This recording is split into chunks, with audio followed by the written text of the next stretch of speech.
عليكم مساوي. اليوم مع شيء جديد من التراث، كيف كان يعيش ابانا اول. عيشتهم الله يرحم اللي مات منهم واللي عايش الله يطول في عمره. هذه خيمة العسبق، هذه الزفارة يسموها، باب زفارة، ما هي بيبان تيكو ولا منيمها، بد الزفارة. هذه خيمة العسبق ومحفورة تحت، تحضر لها طال عمرك.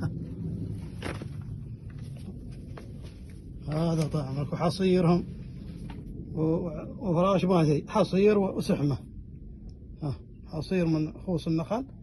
وهاي خيمة تشلها رجال وزوجته وعياله صغار، والخاطر فيها من حصى وحطب وعسبق. وتشوف السفر برا ويجيك الهواء والدخانة تطلع، لكن السيل الحمد لله ما تخر، ما تقدر. حكمة الله. هاي طال عمركم. وهذا هنا هي منها مطبخ، هي غرفة نوم، ما هي أول. الحين الناس عندهم بيت دورين، وبعد انهم يقول البيت ضيق علينا، وعندهم حوش كم كبره، ويقولوا